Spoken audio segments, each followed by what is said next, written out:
Well, hello everyone, and welcome to this week's that Grow Wealthy Grooming Show. Whoop! This is why you don't do that. What can I say, right, guys? Technology. So I want to welcome you guys to this week's Grow Wealthy Grooming. This week we're going to be talking about employees working from home, as in somebody that you either furloughed, laid off, fired, and now you see them posting online. So I want to ask you, did you guys lay off your employees or cut their hours? Maybe your business is open, but due to social distancing, you can't have as many employees in your shop, or you simply don't have the business right now. Did you find them posting their, offering to groom pets on Craigslist or Facebook, Thumbtack, and they're willing to do in their home for cash under the table? What should you do and how should you handle this? And in this week, we're going to explore if you should confront your employee, refuse to rehire them, or if it's a wise decision to just let it go because the future is so unclear. Hi, Shelly. Hi, Turquoise Lore. Hope you guys are having a fantastic week. I don't know about you guys, but here it's been kind of warm, and then we had rain, and so the weather's kind of all over the place, but I'm kind of okay with it. I'm going to put my glasses on, and I apologize in advance. I am losing my voice just a little bit. I've been doing some Tony Robbins stuff, which means a lot of yelling, which sounds really weird, but it's really nice sometimes to just scream your brains out. Alan is saying, I would hope that employers wouldn't get mad. Well, it really depends, Alan, because to be perfectly honest, if a groomer is soliciting my customers by me as the grooming salon owner, then how can I trust that client? I mean, that employee.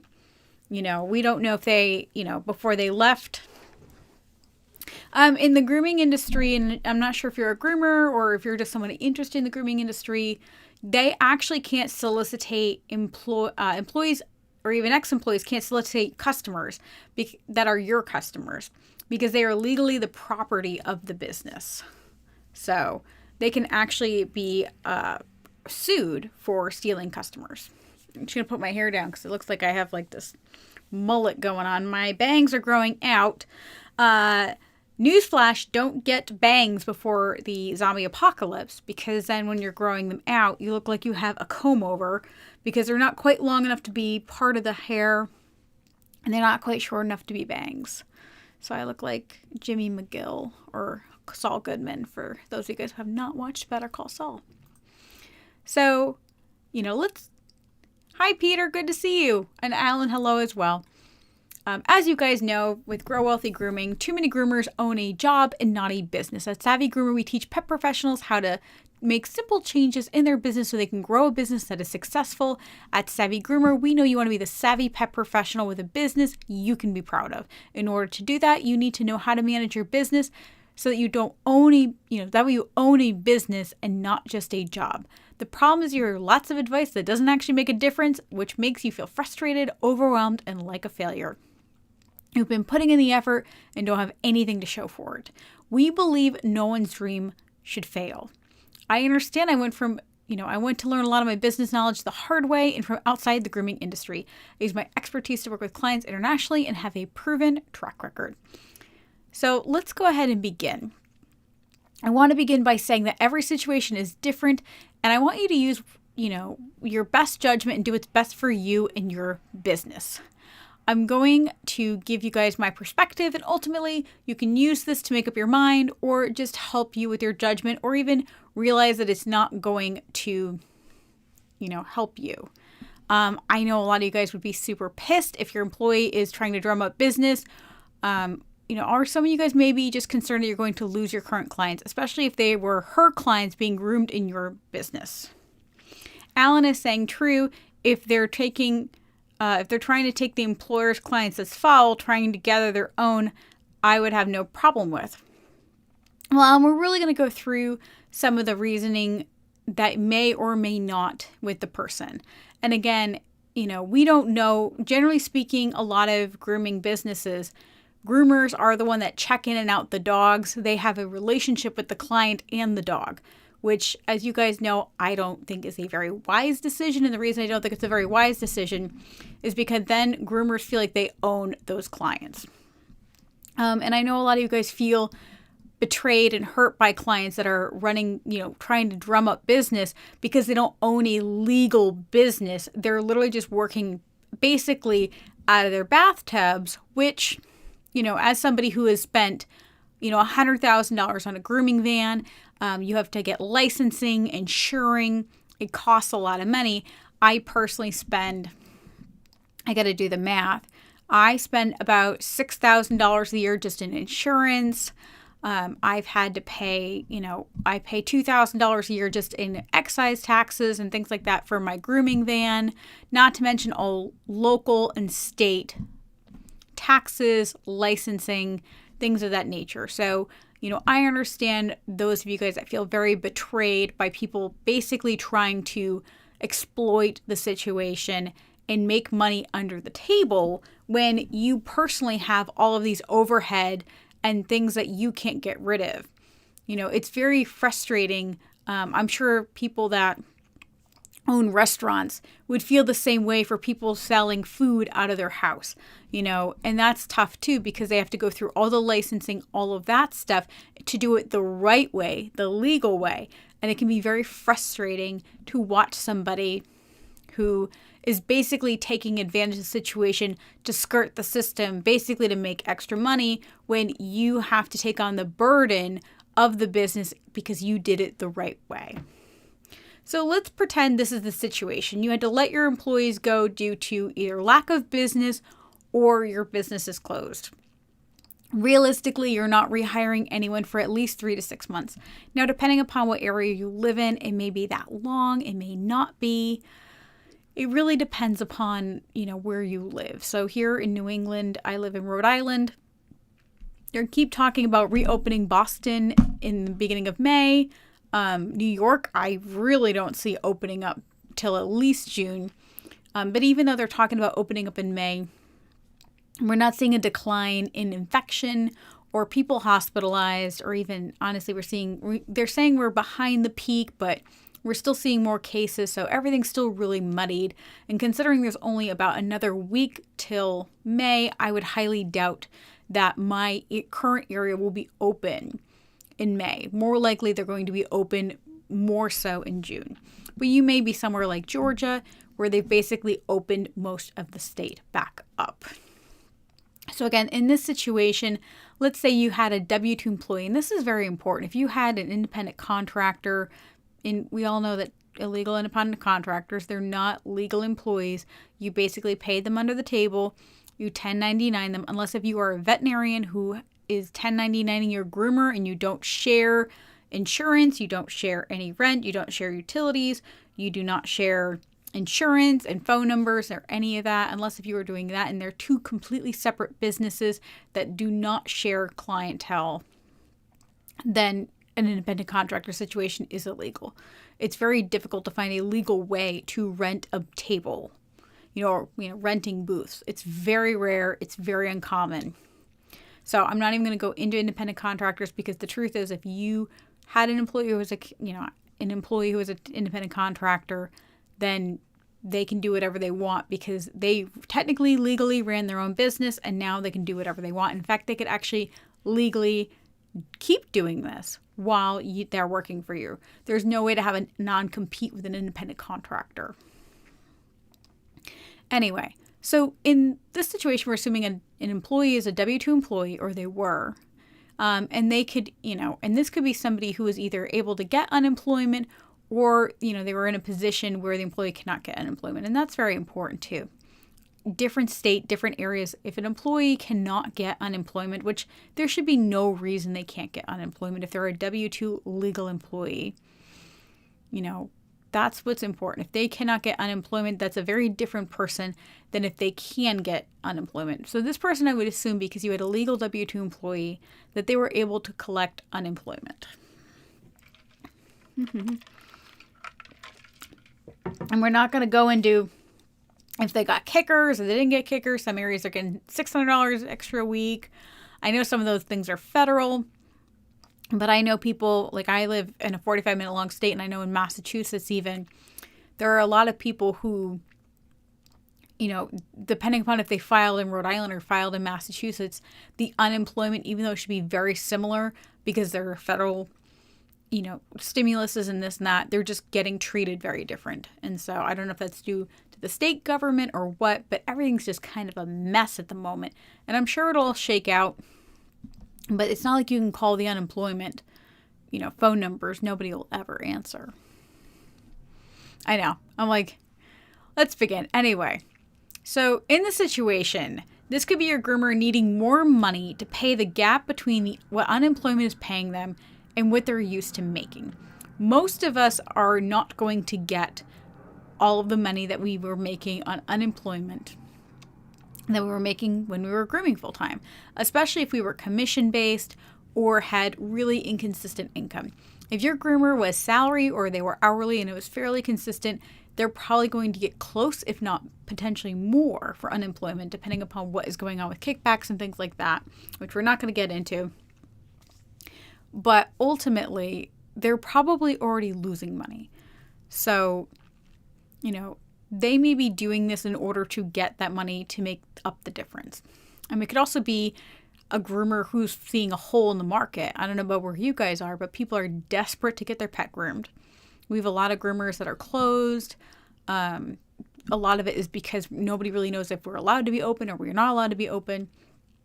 So maybe they see a hole in the market and they're deciding to start a business so that later they can open either a mobile grooming business or open up a grooming salon when things open back up. And for those of you guys that are listening that are employees, the truth is that is actually a really smart business plan. There are going to be a lot of grooming salons who are going to go under. And some of these businesses, because of the way their leases are written, if they default on the lease, everything within the grooming salon will be the landlord's. And then the landlord can rent it to somebody basically who can get a turnkey operation. And so that may be an option for those of you guys that are employees that are thinking about opening your own, or those of you guys that, unfortunately will have to change your business up. For those of you guys that are salons, you may have to change up your business model and things like that. But I know it's kind of sad, but sometimes that, opportunity knocks. Anyway, so it could be either way. And I know I'm giving you lots of scenarios, but I want you to kind of start thinking, okay, because a lot of you guys are really upset that these employees are posting on Craigslist or wherever, trying to get grooming. And I want to just kind of reach all these ideas of why would they do that? Because I want to really get into the head of the groomer as well as why you're mad. And we'll discuss why in a little bit. Okay, so it could be either way, in all these ways. And the only way to know is either to ask them for more information about their personal situation, or do you know about their personal situation? How well do you know this groomer? How long have they worked for you? How much money have they been earning regularly?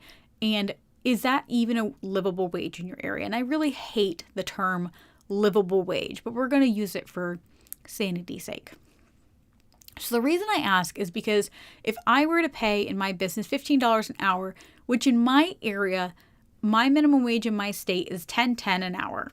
And then if you go for 30 minutes over the border into Massachusetts, the minimum wage is $12 an hour. So am I going to get a groomer who's happy or content when, they're only being paid, let's say, $3 or $4 more an hour to do a pretty physical job? Or are you going to have a groomer who's going to be constantly looking over the fence where the grass is always greener? And some of you guys may say, well, I pay 50%. Well, 50% is not a pay rate, because how much is that per hour they're earning? And you might be saying, well, they make $30 an hour. Well, that's only when they're grooming. And so, let's say you have somebody who checks in and out their own dogs, they clean up the area, they do all of these things. So when you actually break it down, they're making $30 an hour when they're actually physically grooming. But when you add in all the other hours of things that they're doing, they're actually making basically minimum wage. And a lot of times that's what I actually find out with a lot of these commission positions, is that people actually make way less once they actually start clocking in and out, because most grooming salon owners, which is actually a really bad plan, you guys really should have every single employee clock in and clock out for their shift, because you need to find out, do they need to take a mandatory 30-minute break, which is the legal. You have to do that. Give them a 30-minute break on a shift more than 6 hours. I know it's crazy, but you have to do that. And are they getting overtime? Because ultimately, if your groomer is working more than 40 hours a week, and they're, depending upon your state laws, you have to pay them overtime. And, what hourly rate is that based on? Is that based on minimum wage, or what is that hourly rate based on? And some employment law, technically, if you're saying my employee makes $30 an hour commission, and then they get overtime, well, it would technically be on that $30 an hour if they were to turn around and sue you. But that is for lawyers. We're not going to worry about that. Let's get back into the brass tacks. So, it's not our responsibility to make sure our employees, earn a living. I know it sounds kind of weird. Like, it is our responsibility to make sure our business is healthy and they have opportunity, and that we hire people based on our business. So it's my responsibility as a business owner to pay someone what the business can handle and be healthy. It is my responsibility to make sure my business is healthy. And if someone fits into that mold, then it is my responsibility to keep my business healthy in order to employ them, because I've offered them a job. What it is not my responsibility is if someone takes a position that they cannot afford to work. It is not my responsibility to pay them more when we had both agreed that what I was offering was what the business was willing to pay. So the reason I bring this up is because people need to earn a living, and it's not up to me to pay a livable wage. It's up to them to accept a position that is a livable wage for them. And the truth is, in my teens, in my early 20s, $15 an hour, if minimum wage was $10.10 or $12 an hour, would have been great money. I mean, it really would have. I remember when I was 18, I want to say minimum wage was maybe $8 an hour, and I was super stoked for $10 an hour. I remember getting $12 an hour I was a doggy daycare manager for $12 an hour, and it was $4 more than wage. And I thought this was fantastic. I was able to go down to one job and all of these things. But as, in my 30s as a mom, and, there's real bills now, the way I was willing to live in my early teens and 20s, I should say late teens and early 20s, was totally different. I was more than happy when I was 18, 22 to live in a really crappy apartment in a really crappy area. That's just the truth. And as you guys know, I was pretty poor. I lived in my grooming salon for 6 months when I had my son. My level and willingness to live a less than life at that young age was different. Now, in my 30s, we get older, we want to be more comfortable, whether that's a mortgage or whether that's a nicer house or apartment to rent. It's always going to be more. There are very few people in their 30s or 40s who are happy to live like 20-year-olds. It's just the truth. I think we get older and roughing it is just not as fun. You want to feel progress. So, when you're hiring your employees and when you're looking at the situation, look at, is this person older and ready to be further in their career? And that could be groomers that are more experienced. Maybe they're certified, and I mean actually certified, not like college. I should say college. You guys know what I mean. Are they master groomers? Are they certified feline master groomers? What are they? As long as they are not just, certified. They may want more money and need more stability. And so if you had hired that person $15 an hour, let's say, when they get furloughed or fired or laid off, they're going to need that income, and they're going to seek a more affluent situation. And again, why does this matter? I want you to just put your guys' self in your employee's shoes for a minute. When you were a baby groomer or when you were working corporate, I'm sure you dreamed bigger things, of having more money, of having your own business. You guys know my feelings that everyone doesn't have to own a business, but most groomers need to own a business and get it out of their system. It's just the truth. Most people want to manage or own their own business in the grooming industry, and that's fine. But everyone, if you're listening to this, you're probably an employer. So you own your own business. So you understand and remember those dreams, And so I want you to remember that people move on. Your employee, if they really are seeking clients, and hopefully they're not your clients, in order to move on, try to find some peace that you're a part of their journey. I think a lot of business owners forget that we don't own our employees. I meet a lot of groomer owners that take the time and effort. They take a baby groomer who is either right out of school or it's their minimum wage bather who then becomes like $2 more than minimum wage baby groomer. And then, they've been working for them for 3 or 4 years. They taught them from scratch and they feel like that employee basically owes them. That employee's been working them for 3 years. They taught them instead of that groomer having to go to grooming school, which would have cost them $5,000, or that baby groomer came to you to get some finesse. And instead of paying you to mentor them, they basically worked for you for a lower wage. And that can be a little bit toxic because we don't own our employees. And we forget that what has happened there is, we're just part of their journey. And sometimes we get really stuck on the details. And I'm only bringing this up because if you're mad at someone because they're thinking of leaving you, that's some inner work you have to work on. That has nothing to do with the other person. And so the reason that you are upset that your employee is basically soliciting customers is because you feel like they've taken advantage of your kindness. Well, even if you think you're friends, you're their employer. You are their mentor. All baby birds gotta fly. If you really honestly feel like that groomer should stay working for you forever, that's on you. That is some limiting beliefs. That is some toxic, codependency right there. And I hate to use, it's not, we're talking more pop psychology than, obviously clinical psychology. Shelly says, I find very little loyalty nowadays on both sides.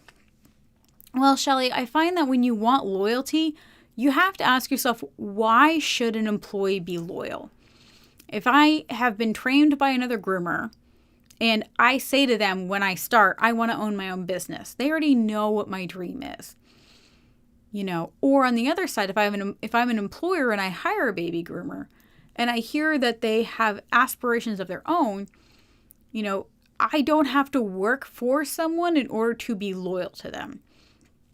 Mutual respect doesn't mean that I have to continue to be and mesh with those people. There are a lot of people that I really respect and I love to co-create with, but I definitely would never work for them, if that makes sense.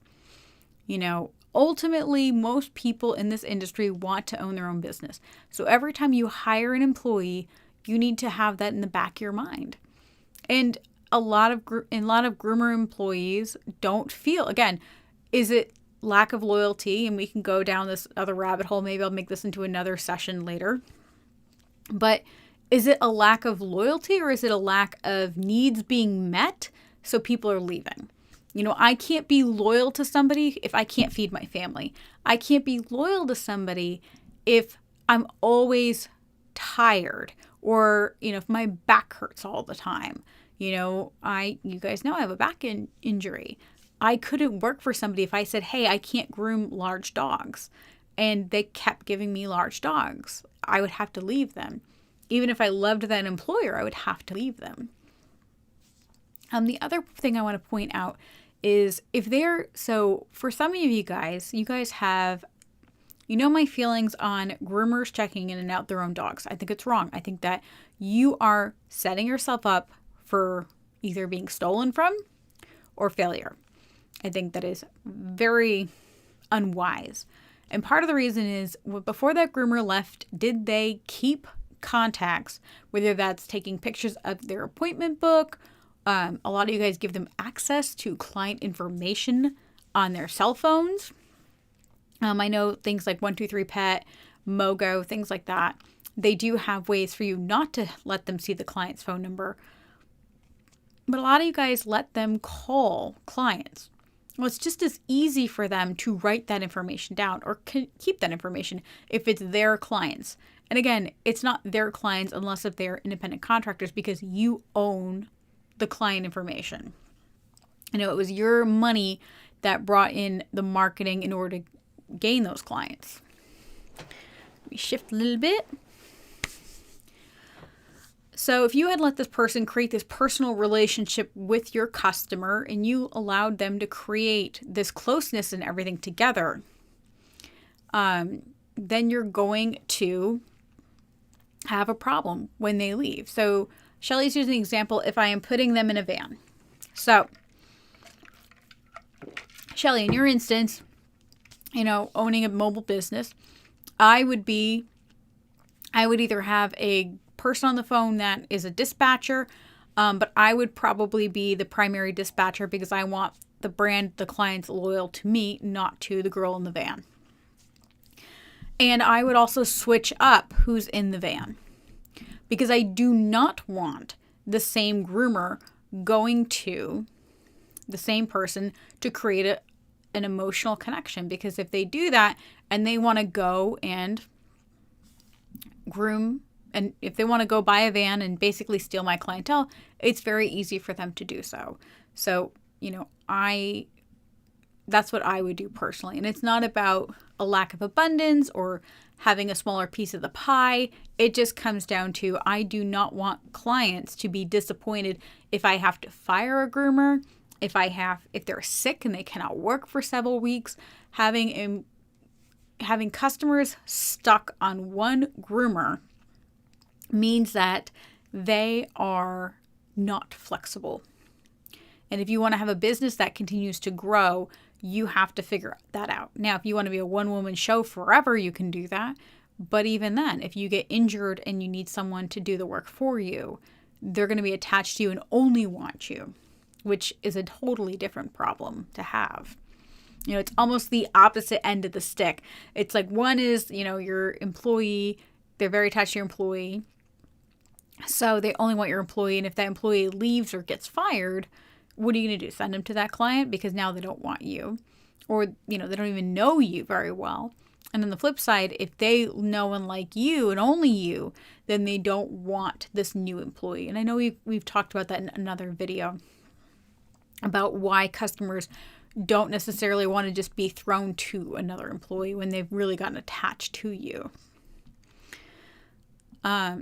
You know, and this will allow you to really go through and, you know, take a perspective on your hiring process in the future, because obviously, you know, the way your business works and how you will have your employees work in the future is going to help you look at all of this. Again, you guys know my feelings on how check-in and check-out should be with your employees, or even in your van. You know, I would personally, you know, set up my business in a way that it was more like Aussie Pet Mobile, where it's very generic and they're attached to the business. They're not attached to a groomer. I don't love Aussie Pet Mobile, but I do think a lot of that style and model really helps people because it allows you to expand and grow. I know in Rhode Island, the franchisee of Aussie Pet Mobile went from 1 van to 8 vans in about 3 years. And a lot of that came down to, again, there is a brand loyalty to the brand and not to the groomer. It wouldn't be my personal choice of a business model. I don't want 8 vans, 10 vans. I'd be okay with like 3. You know, not right now in my life, but in the future.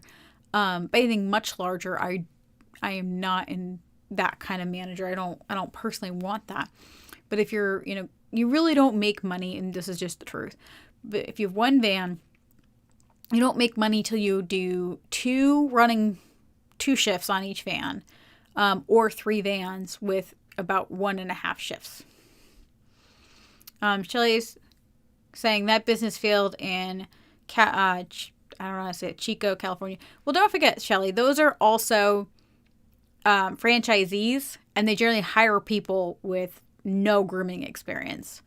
So, you know, they're not, it's a franchise is very different than an actual business model. In the sense that, you know, like you could have, you know, I don't really want to go down this hole too much. I'm going to try to make a really quick analogy. You know, like Chick-fil-A is a totally different franchise model than Subway. You see a lot of Subways fail, and that's because things get oversaturated and they don't have a lot of support for their business. However, somebody with a lot of business savvy will do really well. Aussie Pet Mobile is designed basically for somebody with a lot of business savvy who wants to just run the business and not be a groomer. They get 2 weeks grooming training, which is insane to me. You cannot learn grooming in 2 weeks, but what do I know? And then they train their own groomers, which is sacrilege to me, and that's really not what I would be interested in. But the exponential growth is an opportunity. And again, Aussie is just an example. When you look at the framework and the structure, their business made me look bad. I'm not really sure why they made you look bad. That's a shame. I don't, you know, maybe Shelly, if you want, like message me on Facebook. I'd love to hear more about this, and maybe we can do a deeper dive. You know, I don't want to get too personal and, you know, talk about personal things that are happening with people in the comments, because I know that can be a little bit raw and weird and uncomfortable. I want to respect your privacy. Anyway, so let me move forward. Oh yeah, hang on. I'm going to show that. Shelly said they had shit work. Oh yeah. Well, that's the thing too, is that their exponential growth of 8 vans, you know, their quality is not there. But we're not, again, as groomers, we see these things. They're looking at it completely from a financial standpoint. I never say anyone overcharged. Again, I'm a big fan of price right. If I charge $200 for a cat groom, am I overcharging? I don't think so, because it's what I need to do to keep my business open. I charge cat baths $100 to $200 a month. I require them in a 4-week schedule. My prices are my prices, and if people don't like them, there are plenty of people willing to do $45 cat baths, you know? And that's it. There are people willing to do $25 Bichon haircuts, and there are people who are going to spend $200. It's all what the market will bear, you know? And that's where we kind of have to find our niche. Anyway, so let's get back on topic. If I were to make something up, if you guys are mad at these employees who are on Thumbtack, on Craigslist, on Facebook, looking to groom, your main feeling is it's really annoying that people are working illegally when you've done everything the right way. You know, you may be mad that they're greedy in the sense that everyone has to be shut down. And a lot of time these people are actually doing this and soliciting things when they're technically supposed to be closed. That definitely is frustrating when you are trying to do things the right way. It really sucks. I know there are so many, you know, going back to Shelly, like a lot of people that'll do things unscrupulously. Like, it's really frustrating to me and people like Shelly, and I'm sure many of you guys, when people are doing things the wrong way. Like, it really pisses me off when people are bad groomers or unsafe groomers. You know, I feel like I spent all this time and money and energy becoming a good groomer, and I feel like I'm a good example of my industry. And then somebody can just walk up and go to Walmart and get a pair of clippers. Now they're a groomer. I honestly especially feel the same way about cats, because I'm a certified healing master groomer, and someone will groom a cat and it looks like shit. And guess what? You know, I try to like bite my tongue and say, you know, if they really want to know the right way, you know, they'll seek education and do things like that. But, you know, a lot of you guys are really shit cat groomers. Like, if you look at a CF, a certified feline master groomer's groom, and then your groom, a lot of you guys will say you don't bathe cats. And then I look at you bizarrely, you know. But that's where we're kind of at with that. You know, it's hard to find that in between, you know. And I think this is really going to allow all of us to practice really annoying granola crunchy feelings of we can take this opportunity, honestly, to stop sticking our nose in other people's businesses. I think everyone has created so much freaking chaos on should we be open? Shouldn't we be open? Facebook has blown up with everyone super pissed off at each other. It's one of those things that if you just focus on you and your business, focus on how to strengthen your business. Do you guys have a plan on how you're going to come back better? Danelle German has this great few videos. I don't know if that whole Facebook group is closed, but it was this great, how to come back stronger. How are you guys going to come back stronger? And how are you going to just focus on you, your business, your family? When you're so busy spending energy pointing your finger at other people, you don't get a chance to stop and look in the mirror. You guys know, you guys seriously, I know I'm going to sound weird and woo woo and granola crunchy and all that crap. It's one of those things where if you are focused on other people and you're pissed off, 9 times out of 10, it's because there's something going on that if something angers you, it's because it's something you're mad about you. I know that sounds really weird. I know it sounds super weird, but follow me on this for a second.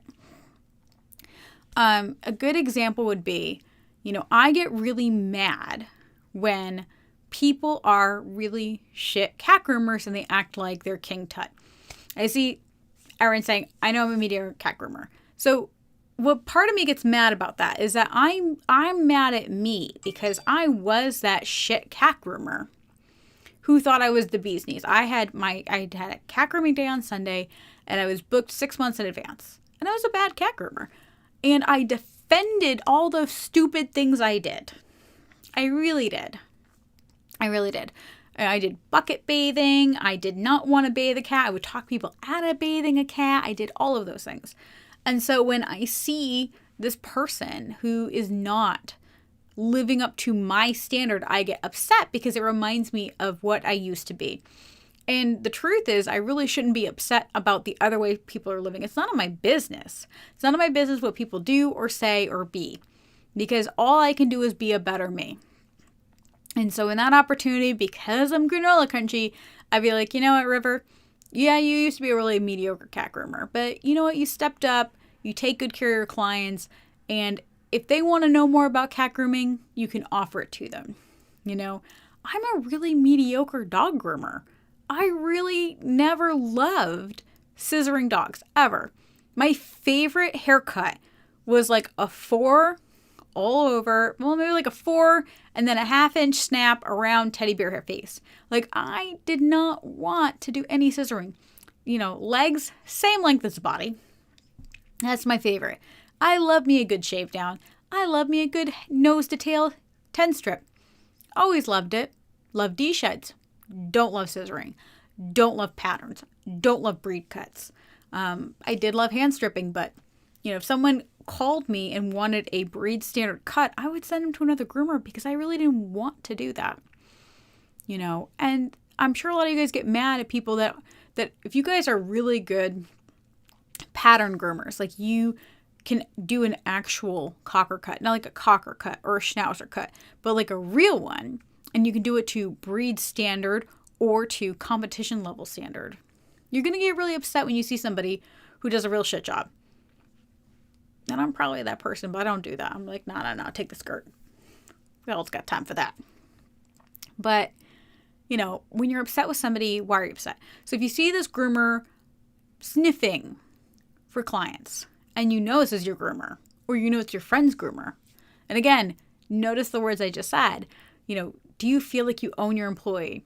And take a step back and say, that's my groomer. And then stop and say, I put myself and my family and my business before this person. So I definitely don't own them. And they definitely don't owe me anything. Right? So you're like, the groomer who used to work for me, my former employee. So then kind of change your words a little bit. And again, it's a little granola crunchy, but I promise you, it's going to help you work through this and grow. My former employee is looking for clients, and then stop and say, okay, why is this bothering me? Is it because they're running things illegally and that's upsetting me? And then take a step back and go, okay, What am I doing that's not exactly legal? Listen, let's have a real heart-to-heart. I know a lot of you guys don't put all your cash in your till. We all know that. We all know some of you guys are not doing your books properly. You're not filing your taxes properly. You've had illegal independent contractors when you should have had employees. You guys have all, unless if you are perfect, and there are a few perfect people. And I'm friends with like some people that are like literally like the most perfect of people, and they're like, these people that are almost like characters of just moral perfectness. I'm not. I've definitely done things where I was like, ah, shit. I definitely, bought a computer for my personal house that should have been for the business and on the business account. That's embezzling. That's against the law. So really, why are we getting holier than thou?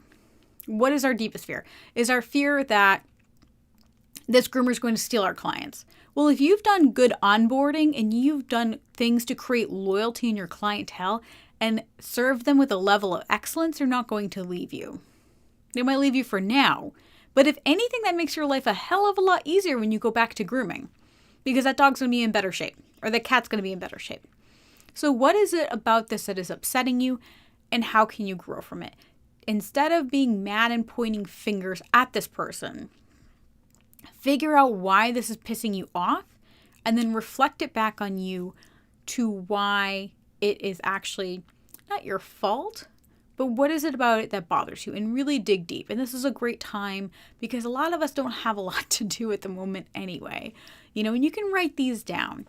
You can write down, you can start right out exactly how you feel. Like, I'm mad that my groomer is on Craigslist saying she'll do $30 grooms because, you can write because, that's going to bring down the pricing to me. Now I'm going to have to, tell people why I charge, $60 when she's charging $30 and all of these things. And then you can go back and look at it and say, you know what? If someone asks me why I charge $60, you should already have either in your onboarding or in your scripts clarification on your pricing. And for some of you guys like me who are full enough that we don't even bother justifying, I don't justify. I did have a script for basically justification for my clients. And that was because I'm a certified feline master groomer. I come to you. I have a very set schedule, yada, yada, yada, yada. But now I don't even bother. Even if I were to take a new client, I don't need to do that. Why? Because if you don't want my price, like Tiffany's will tell you why you should pay for their diamonds. But they're probably not going to go through the entire spiel. They're going to hand you a book and say, this is why. And if you don't accept their price, they're not going to negotiate with you. Starbucks, when I'm in line getting a latte, if they have time, they'll explain it. Why it's $6. But for the most part, they're just going to say, just get out of line then. Go to Dunkin'. Go to McDonald's. The reason I bring this up is more so for your own sanity. A lot of us are getting hooked on other people's problems and all of the chaos in our life. And ultimately, it's not making us feel any better. You really need to find, some peace. And now, if from a place of peace and you've reflected, and I mean honestly reflected, not made some bullshit up to make you feel better, but really sat down and said, okay, I'm upset at this because honestly, I did feel like she took advantage of me. I trained her and I expected more loyalty. That's a valid feeling. It's a valid feeling. You're allowed to feel whatever way you want to feel. The problem is it doesn't do you any good because she didn't leave you. You had to let her go. And on the flip side, if it's more so that you feel like she's undercutting you and she's just trying to steal grooms and steal pets, well, you have to remember that most of us did that the wrong way, didn't we? Most of us started our business like morons and started our prices really low. I literally remember charging like $30 to $40 a dog. Like $35 was my average price. And if they came in every 4 weeks, it was $25. Like an idiot. And if anything, from a place of peace and happiness and not that psycho groomer that we all have deep inside of us, you can confront them if you want. I wouldn't say confront them. I would probably say, if I were to use better terms, and again, don't say, I'm like, confront them, like, no, not like confront them. But you can call them or message them or however you're going to talk to them. And make sure you're in a place of peace and happiness and calm, because you don't want to jump down their throat, because they're going to be defensive, because they're going to be scared, because either they really respect you and they're just trying to feed their family, or they don't like you very much because you're a bad boss, which does happen. I was a real shit boss for 2 years out of the 5 years I owned my shop, because I didn't know what the hell I was doing. I was overworked and exhausted and one cranky person. However they message you back, feel free to just say to them, hey, if you need any help or guidance, let me know. How are you and your family doing? Why not reach out to them and just say, I hope everything's okay. Because honestly, if you were this employee, that's really how you would want to be treated. People are scared and they're hungry. And a lot of times people are going to seek out ways to pay their bills. It's just the truth. And the way you handle it says more about you than them. So if they're going to be doing things illegally, that's on them. Same as if you do things illegally, that's on you. If you feel like they're being disrespectful, then you really need to check yourself and reflect on that. Ultimately, people have to do what's best for them, and you have to do what's best for you in your business. And if you need a thermometer test on if you should rehire this person, or if you should just write them off or let them run into the sunset, right out into the sunset, I should say, then message them. And you can do something like, hey, I just wanted to check how you and your family were doing. I saw your posts. If you have any need of help or guidance, let me know. Hell, send them my freaking videos. Most of them are going to realize that owning a small business is not for them. That's just the truth, because it is a lot of work. And people that are just doing it for money under the table rarely make enough money to make it work long term. You really need a good system and structure to make a living, And I think the way they come back at you is going to tell you a lot about their maturity level and their feelings. If they come back at you defensive, don't be surprised. They could have the best of heart and still be defensive, because most of these people are not coming from the same place of peace and place of love and happiness that you are. They're probably coming from a place of, oh shit, my boss is not going to rehire me. Now I have no job in the future. And they're going to come from this panic stress state. And that's where you can give them the gift of being kind to them. And I know that sounds really stupid and really woo-woo and la-la-la. But I think that if we just give people a little bit more grace, a little bit more, just think about how you would want to be treated. And I know that really sucks, because I don't know about you, but I really would rather have somebody who would, quote unquote, do the right thing and sit at home and wait and read and play with their kid. But some people just aren't that way. I don't know about you guys. I'm not that way. With my van, I'm trying to figure out, okay, do I want to, how do I want to restructure my things? And, I know people are looking at getting jobs at Amazon or Stop and Shop, which is our local grocery store. There are tons of people who are looking for new opportunities and all of that. And how you choose to handle a situation is going to help you either grow, or it's going to help you that nasty groomer owner. I think we all worked for one of them. If you've been grooming more than 10 years, you've definitely worked for that person. Unless if you're blessed and have always owned your own business. I remember working with this lady who'd been grooming 30 years. And she was the most miserable person I ever met in my life. Everything was just miserable. She just was she washed dogs at dawn and wouldn't hear anything about shampoos because she knew best. And I worked for her for 6 months for free because basically she did basically nothing but poodles and continentals and English saddle clips and schnauzers and actual hand strip patterns. Hence the love of hand stripping. Not schnauzer patterns though, like border terriers is fun. Or Norwich or Norfolk, those are really fun. But anyway, so that said, it was a situation where she just was miserable. And then 6 months after working for her for free, and it was an internship, so I was perfectly fine with it. I just got out of grooming school. And it was interesting because even though she wasn't paying me and I needed a job, like I was like, I need money because I've been doing this for free while I was working another job. I was managing a dog daycare. I needed another job. Like I'd gone to grooming school to make money. She got really mad when I left. And I remember her not wanting to give me a reference in this and that. And it was because she felt like she owned me, even though she didn't put herself in my shoes. And so that's what I mainly want to bring up. And it's really easy to be mad at people for things that we've decided is wrong. You know, like, again, I get really upset when people, you know, groom cats really crappy. Because I have spent like more than $5,000 on becoming a qualified cat groomer. I get really upset when people run their business illegally because I spend the money to run my business legally. But ultimately, it's none of my goddamn business. It's none of my goddamn business.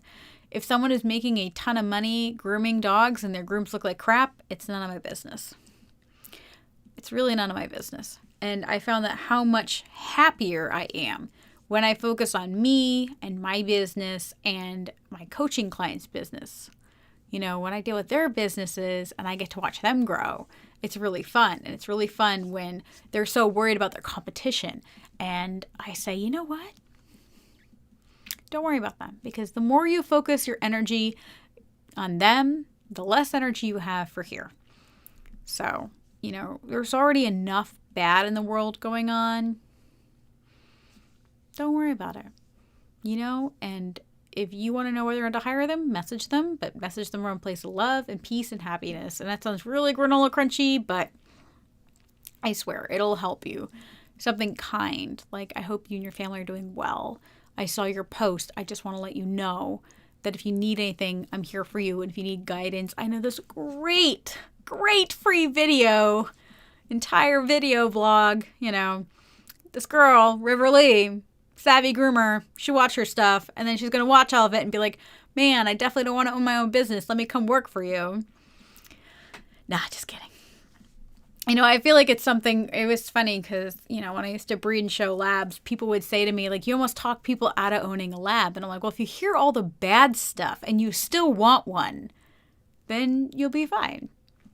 You know, if you hear all the bad stuff about being in a business and you go, nah, I'm ready, then you'll be fine. But if you hear all of it and you're like, no way, then saved you a whole lot of pain because not everyone's cut out for it.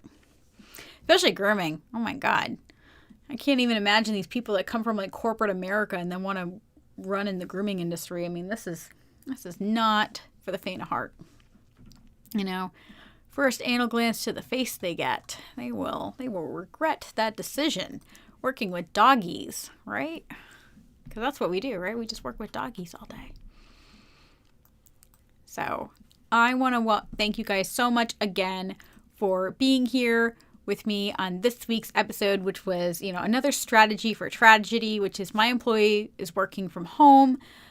I hope this has really helped you guys think about what it is that you feel like is important to you. I want to encourage you guys, if you have not already, to go ahead and sign up for my Grow Wealthy Grooming membership. Right now, it is still our foundational price, which is only $10 a month. This month, we are working on onboarding clients. It is a great little planner that you can print out and work on. It is so much fun. I know it sounds really silly. I'm having so much fun. I'm actually reworking all of my onboarding personally because I am streamlining so many things. I'm going to switch to only online booking So I'm super excited about transitioning to that. The other thing I want to suggest you guys consider is to, if I can do this properly, is to sign up for my online course, which is Personal Finance on a Leash.